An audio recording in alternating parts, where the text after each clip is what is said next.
Welcome to today's edition of Daytime Dialogues. It's my great pleasure today to welcome a friend, Matthew Miller, who's the publisher of Toby Press, of Magid Books, and of Koren Press, a person who really has changed the whole landscape of Judaica books, specifically around Torah topics, but also Israel in the last 20 some years. It's a different field from before Matthew got involved. And so Matthew, thank you so much for giving me your time.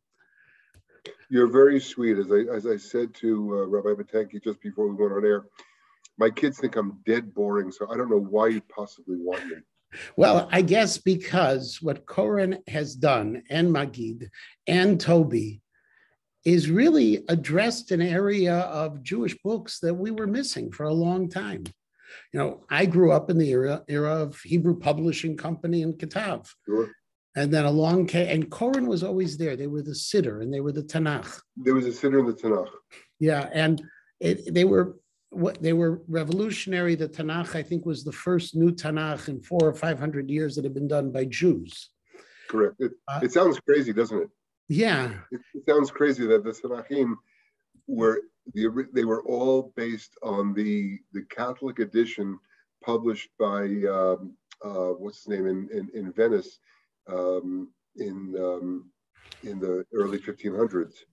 No, it's well, even our first Gemaras were done by Daniel Bamberger, which which was also non-Jewish, even though he has a Jewish-sounding name. No, he was actually very Catholic. Yes, he hired a bunch of Jews. What's interesting is some of the earliest, what's called incunabula, 15th century printers were Jewish. Immediately, the first ones were in Italy and Portugal, because France had expelled the Jews already. And they were very active until the Inquisition clamped down on them. And it was all registered to the church. You had to get permission to be a printer then. Yeah. And it's fascinating because Koren came on the scene and they were a relatively small kind of company with a very specific segmented market until Matthew Miller came along. And so that's we're still very faithful. We're still very, very faithful to those original principles that Mr. Koren set up when we're celebrating our 60th year now. It was founded in 1962 to publish the Tanakh that he'd been working on with Rav Madan's father and some others for 15 years. I mean, the man was obsessive compulsive, as were many of that generation. It really was a heroic generation. But what appealed to me when I took it over in 2007 was their values pushed every one of my buttons. I'm a wannabe academic, and Koren is always to the highest standards, highest critical standards, highest. We've got a room full of people that you've seen that are just scholars arguing over things that would pass most people by. The aesthetic is phenomenal. I fell in love with it when I moved to Israel in '99. And, it's Zionist. It pushed all my buttons. So let me go back a step. You were originally from the United States. You are originally from, like most good people, I'm from Brooklyn. And you were able to get past that by moving to England. Then I lived in England for, the best laid plans. I ended up living in England for over 20 years. I told my wife we're going for 6 months. She said, uh-huh. And 20 years later, when the businesses were sold, we decided that I wanted to stay in England. She wanted to go back to the States. So of course we compromised. We came to Israel. And it was one of our best decisions. By the way, I hear you're opening Kins North soon. Yes, we opened up at Kins North. We're looking to open up Kins East soon. So as soon I was going to say, because there's a place a couple of blocks away from me, you could set up shop. We'll try that also. But then how did you get into the publishing business? You opened up Toby Press and you published the Prime Ministers. Yeah, I've always, I mentioned, and it is true, I am a wannabe academic. I I've always respected academia, and old-fashioned academia. I'm not getting into politics of today. I'm talking about in the 1960s and 70s. And I know I knew then I didn't have it in me, but I've always to be an academic. But I've always been a bookaholic. When I was running this European subsidiary, I was literally on a plane almost every work day for 18 years. I mean, it was crazy. It was a super duper gold miler at British Airways. But I was always with a book. And then when I moved to Israel, I was looking for something to do. And it just seemed logical that I could combine my business experience with my bookaholism, if that's the word. And I started Toby. It was okay. I mean, prime ministers did wonderfully, but I didn't find it satisfying. I didn't feel I was accomplishing anything. It was book to book. It's like if I said to you, who is Stephen King's publisher, you'll go, you don't know, because it's all about the next book in publishing. You're not building on anything. And I felt that with Koren, it first, because I was living in England, I got to know Rabbi Sachs. England's a small place. It's only 200,000 Jews. Everybody knows everybody.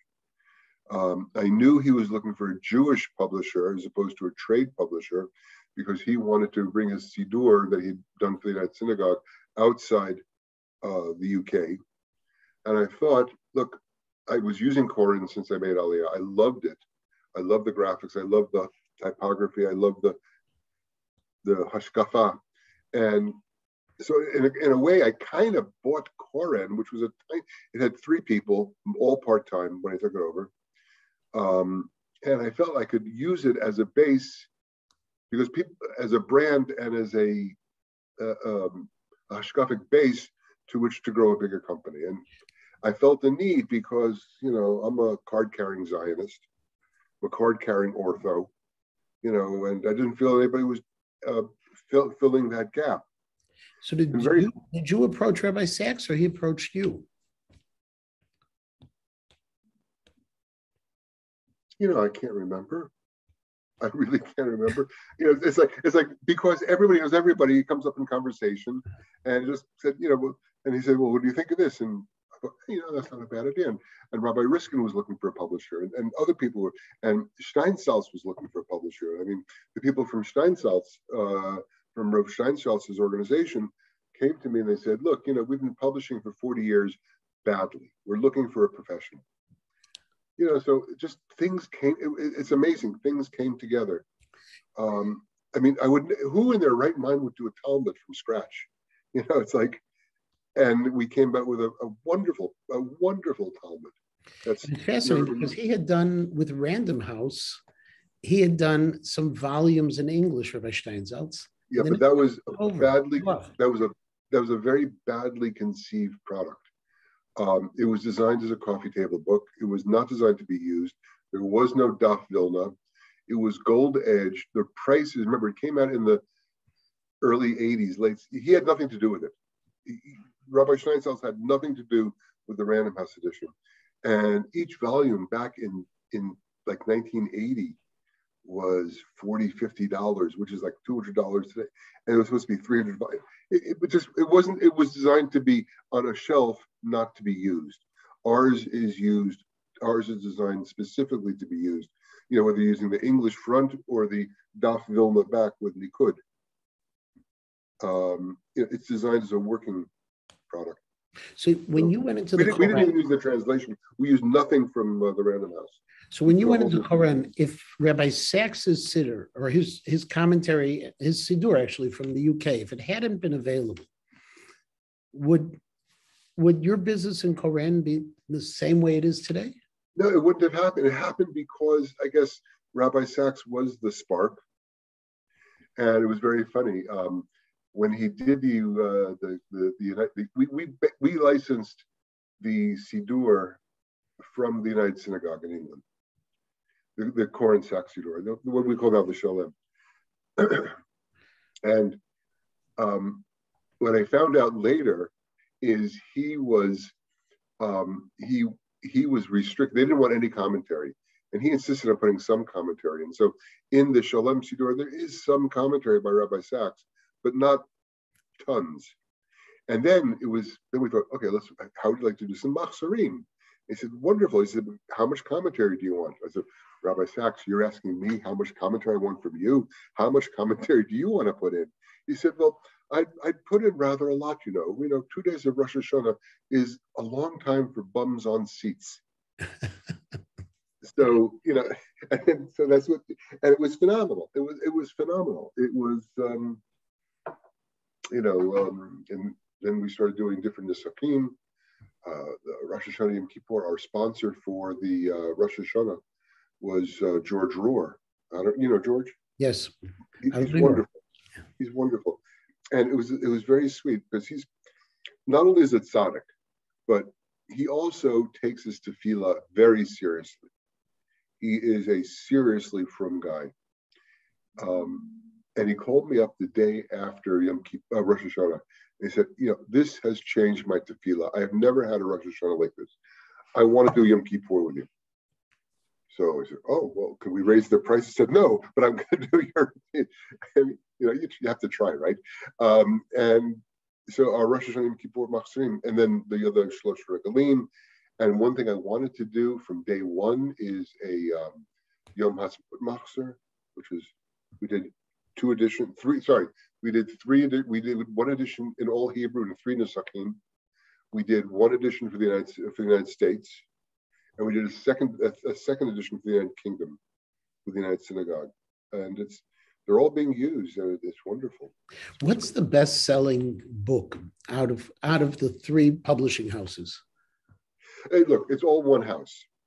Let me just say, each has its own editors. Koren, we reserve for Tanakh, Talmud, Tefillah, anything beginning with T.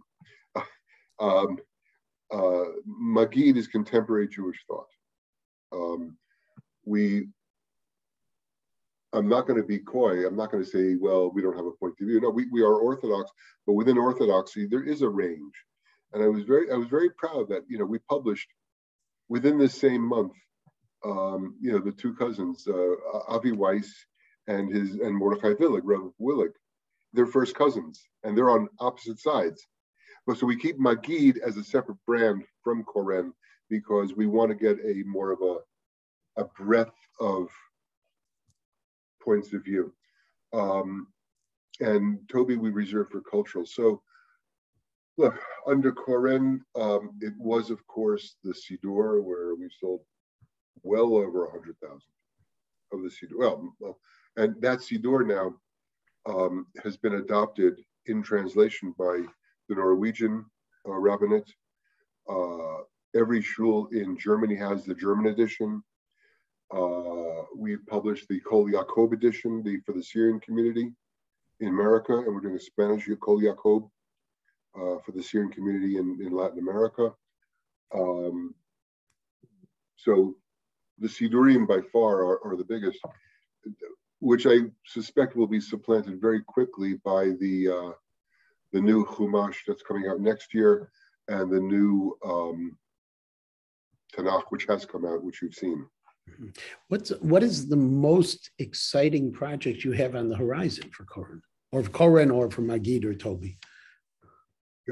Look, we have, without exaggeration, we have about 100 books on the go. We're publishing 70 books a year, 80 books a year. So I love all of my children. Have you seen the Tanakh by Rav Sachs? He translated the Torah section, and a group of scholars translated the rest of it.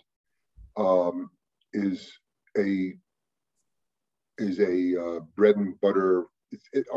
It'll be used, and it'll be the best Tanakh for Jews for the next 100 years, without question. The translation is elegant, accurate, free flowing. It's magnificent. We're preparing various Chumashim. One with Rav Sachs's commentary, one with Rashi commentary, one for high schools, the Lev Ladat, which I think you've seen. Yes. Which is specifically designed for high schools. So there's a family of Chumashim coming out based on the Siddur, based on the Tanakh. We have. Did you see the Koran Mikrat Hadarot? Yes, those are the ones on each parsha is its own volume with the three sections. Right, and there, because it was very interesting. I was having a funny breakfast with Rabbi Heyer once, and he was going on that nobody studies Rav Aaron Kotler, who he considers his Rebbe, from his work on his writings on the Parsha. And I had just finished reading a whole bunch of Philo, and we were saying, like, there's no Rabbi. How about we do? So all of a sudden the spark came. What if we do a Chumash with 2,000 years of commentary? How do you begin to put it together? And after about a year, we came up with this concept of a Parsha book for each week. That's really good. That's very exciting. And so whether you want to learn, whether you're a beginner learning Rashi, or like, for example, compare Philo, who was addressing a quickly assimilating Greek community in Alexandria in the 1st century CE. Compare his writing with, let's say, Rav David Tzvi Hoffman or Rav Hirsch, who were addressing a quickly assimilating community in 19th century Germany. And they're both trying to reach out to those who are drifting away, and how they do it. And it's fascinating. It's fascinating. How many years is that project going to take to complete? Because it's 54 volumes.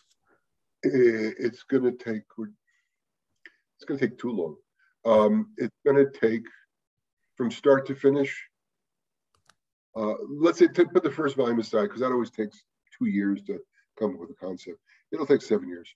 And how long did it take to do all of the Steinsaltz Talmud? We kept to how long is the cycle? 7.5 years? Yeah. We knocked it out in 8 years to the very highest standard. I mean, one thing about Jerusalem is you cannot imagine the amount of Anglo talent here. If I draw a pin, if I put a pin in my desk and I go 10 miles, I get Beit Shemesh, I get Gush, Har Etzion, I get Ma'ale Adumim, I get Jerusalem itself. I mean, the amount of just talent here in any field, by the way, medicine or chemistry, but specifically Yadut, I can do stuff in Israel that nobody can do anywhere else. Yeah, but how many titles do you have today in the total catalog? About 2,000, 3,000. I think it's about 2,000. 2,000 titles. But that might include 8 versions of a Siddur Ashkenaz in 8 bindings. So let's say it's about between 2,000 and 3,000. And the most complicated set of books or book that you've done, is that the Talmud, or is that? Let me also just mention, did you see the Tanakh of the Land of Israel?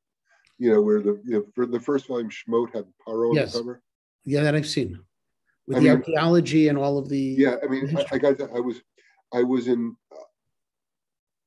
in Egypt in January with Rabbi Joshua Berman. I don't know if you read about it. He's been going online and writing about it a lot. I saw pictures on Facebook of you. It was phenomenal. It was phenomenal. I mean, you're learning a language. I'm not talking hieroglyphics. You're learning a language. Who was the first readership? Who was God talking to when he composes the Torah? Answer: a bunch of runaway slaves. And you have to talk to them in language they understand. It was very cute, and I'm not going to go into this too much, but Rabbi Berman got on the bus. It was about 30 people, and it was 3/4 Yanks and 1/4 Brits. And he was trying to get the concept of cultural association across. And he said, look, if I say the words bombs bursting in air, who knows what that means? And all the Yanks raised their hands. And none of the Brits got it because they didn't know the Star Spangled Banner. So he says, and he says that was his metaphor for going through the going through Egypt. You know, he says, let's look at Korach. Korach, he said, you know, we came across a wall painting in one of the tombs of priests, and they all had shaved heads. Now, what does Korach mean in Hebrew? Bald. Bald. Now, who names their kid Baldy? It's weird. And the Egyptians, priesthood, it wasn't hereditary like it is today, like it is in Judaism. You know, you apply for the job and you get it. It was not a hereditary. And what was Korach's first son's name? Asir, Osiris. He named his first son after Osiris, the god, one of the Egyptian gods. Now, when you read that, and then you read Korach, Parshas Korach again, everything goes. You know, you. I'm not coming to any conclusions. I'm just saying there's a whole additional vocabulary and depth you pick up. That's what we're trying to get. That's what we're trying to get across. You know, in the Tanakh, the land of Israel. You know, and I'm very proud of the fact. Sorry if I'm talking too much. No, this is enjoyable. But I'm very proud that we're publishing at the same time the Koran Mikrot Hadarot, which is tracing 2,000 years of rabbinic genius. We start with Philo, we end with Nechama Leibowitz. And at the same time, during the same 8-year period, we're doing the Tanakh of the land of Israel. That's looking at the Tanakh through the eyes of the contemporary periods, whenever that contemporary period is. And that's what is so fascinating about my job. I get to do all this stuff. And when you look at the publishing, the Jewish publishing scene today, and you mention Koren and you mention Art Scroll, are there other players left in the scene, or is this really the two major? There's Urim, there's some other publishers along, but is it really you're the two giants today? I don't know. Art Scroll is a lot bigger. They've been around a lot longer. And they have done incredible work. You know, I'm a BT. I BT'd with Art Scroll like a lot of people. You know, I feel like I outgrew it. And as I outgrew it, I was left cold by their, I won't say, they're not anti-Israeli, but it's like they're anti-Zionist. They're not anti-Zionist, but they're just like, you know, I'd like a little enthusiasm, please. You know, that bothered me. Their aesthetic. Anyway, you have different characters in different countries. So in America, I think to a large degree it's us and Art Scroll, and then people like Urim or Kodesh do Magid style books. You've got the academic presses that do very, very nasty critical stuff, you know, when it comes to biblical side. I mean, Josh Berman's always getting character assassinated. And you've got, you know, Reform, and you've got conservative, which is a different world from ours. In Israel, you have, well, in Tanakh, you have us. And in, there's a lot of small, for example, Oz Vahedar does a great Talmud. We're cooperating them on a number of projects, actually. Really? Yeah. That's interesting. That's Skver Hasidim. Yeah, but they are academically brilliant, and we're going to be cooperating on a couple of projects with us. So they will hold their nose. They will hold their nose when they come to us on the Zionism. We will hold their nose when we go to them on some of their shtuyot. We'll actually get along very well. Can you share with us the kind of project you're working on, or is that still not yet public? Not yet. Not yet. Not yet. I'll talk to you in 3 years. Okay, that sounds fair, because the Oz Vahedar is amazing. It's interesting when you mention the Art Scroll. So Rabbi Sachs had told me once that the reason he got into the business of the Siddur was that the Art Scroll was making inroads into Great Britain, and it was overpowering Nusach Anglia, the uniqueness. And so Rabbi Sachs felt the need to come out with a more up-to-date British Siddur to maintain Nusach Anglia, which is what the United Synagogue. That's correct. And then it just. That's correct. I lived in England from the mid 70s until 99. I mean, it was off and on. I went to university there, and then I came back to the States, and I was there for 18 years. I was back, and he's right. When I was first there, it was only what they used to call the Singers, the little blue one, or whatever color it was. And by the time I left England in the late 90s, most schools were half-half. And that really bothered, I know that bothered them.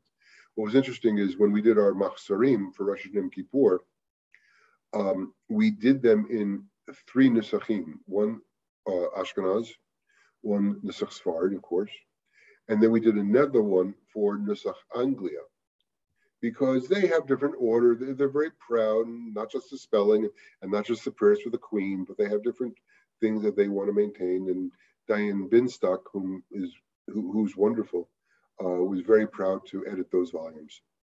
Amazing. So what is, off the top of your head, would you know what's the very next book that's coming out? From which imprint? Any one of the 3.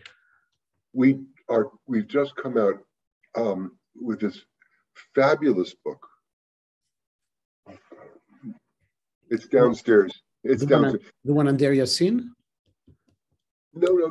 That's Toby Press. Right. Yeah, that's an interesting book there. That one I did. We got a lot of flack for that. Well, let me tell you the one I really. Let me just tell you the one I love, and then say about the Der Yassin book. The one is fabulous is called A Story of Love by Sharon Shalom. He's the son, the dialogues of love and dialogues of love. And when he was courting his wife, who's the daughter of a, he's an Ethiopian, son of a Kes, usual awful, tragic story, walked across, thought he lost his parents didn't die, and he went to Har Etzion, and now he's the rabbi of an Ashkenaz community. With Holocaust survivors in it. And his wife is the grandson of Holocaust survivors. Granddaughter, and yeah.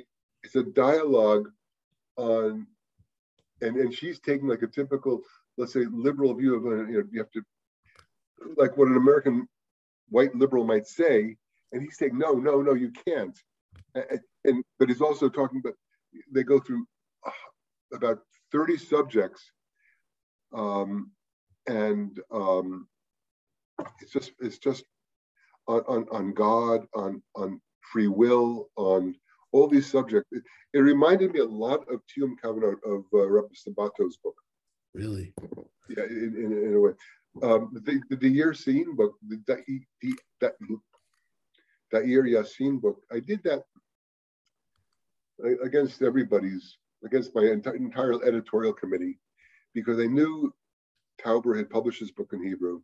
I read that he couldn't get it published in English. I read the book, the manuscript. It's dead boring. The book is absolutely dead boring because it is so thorough. It goes through what everybody was doing, Arab and Jew, Irgun and Haganah, hour by hour for the 48 or 72 hours of the battle. And it shows its very boringness is a testimony to the fact that his research is so thorough that there was it a war? Yeah. Were people killed? Yeah. Was it? But the whole thing about the Jews massacring the Palestinians started off as a Palestinian way to try to get Arabs to revolt more against the Jews, but instead it backfired. And they left as a result because they were afraid of the Jews. And and the whole concept backfired, and that became the myth. No, it's a fascinating. I had read it in Hebrew, and I just got it in English, and I showed my wife last night that it's 2/3 is the book and 1/3 are the footnotes or the end notes. Yeah, no, it's not the kind of you want to curl up on Shabbat and read that. Matthew, believe it or not, our time is up, and Great. Please convey to your children that you are not dead boring. It was fascinating. I wish we had more time as well. I will make a plug, by the way. I've had the opportunity to work with Matthew on a number of different projects, including the RCA Sidur, which was published as well through Koren, and also another couple of things that have been put out together with Koren. And the level of professionalism and the level of love for books that you have and your staff has is extraordinary. And so I really thank you for this. And thank you for all you've done. And I thank you also for your, not only for your kind words and your kind, but for your friendship over the years. I got to say, the one thing that we don't have here is fear. We're not looking over our left shoulder. We're not looking over our right shoulder. You know, we're not particularly fearless, but we're not afraid. And I think that's what American Judaism could learn from us. And that you're 100% right. And it also shows in the books you publish. So I thank you so very much. I look forward to seeing you in person very soon. Reminding everyone. What? I'm going to be coming over soon. I'm not sure yet when, but I'll be there. And I'm reminding everyone that this will also be available as an Apple podcast a little later today. I have an excellent bottle of 18-year-old Irish whiskey waiting for you. And I will make sure that you drink it well. Have a wonderful day. Thank you. Bye-bye. Thank you.